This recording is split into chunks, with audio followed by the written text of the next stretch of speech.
সবার জন্য আমরা মোনাজাত অনুসরণ করি। আল্লাহুম্মা আমিন। আল্লাহুম্মা আমিন।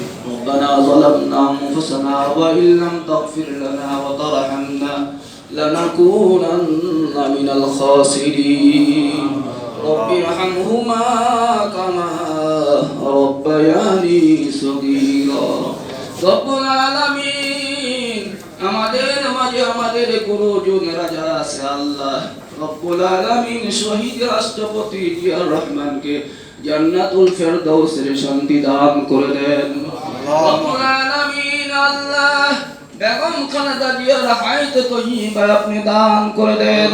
ইয়া আল্লাহ আমাদের নেতা জনাব তারেক রহমানকে বিদেশের মাটি থেকে আল্লাহ এই দেশের মানুষের খেদমত করার তৌফিক দান করে দেন।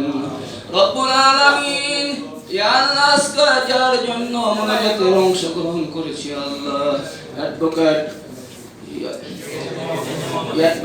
যে মোহাম্মদ আলী সাদ ইয়া আল্লাহ আমাদের অনেক বড় নেতা ছিলেন ইয়া আল্লাহ অ্যাডভোকেট মোহাম্মদ আলী সাদকে জান্নাতুল ফেরদাউসের শান্তি দান করে দেন।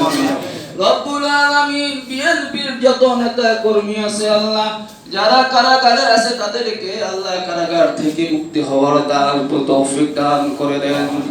রব্বানা তাকাব্বাল মিন্না ইন্নাকা আনতাস সামিউল আলিম ওয়া তুব আলাইনা ইয়া মাওলানা ইন্নাকা আনতাত তাওয়াবুর রহিম বিহাক্কি লা ইলাহা ইল্লাল্লাহু মুহাম্মাদুর রাসূলুল্লাহ।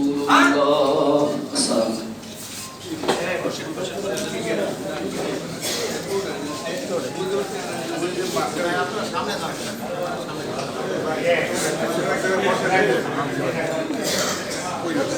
চলে যাবে ওইদিকে চলে যাবে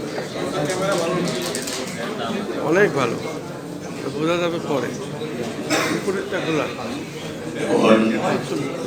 না এমনি চলে যাবে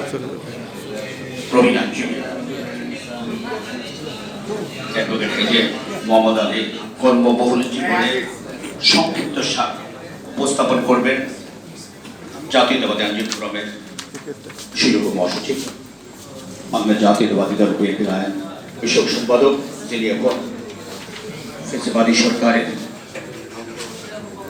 মামলায় নিপীড়িত জাতীয়তাবাদী এবং সাধারণ মানুষের পক্ষে আদালতের লড়ে যাচ্ছেন ব্যারিস্টার কায়সার কামাল।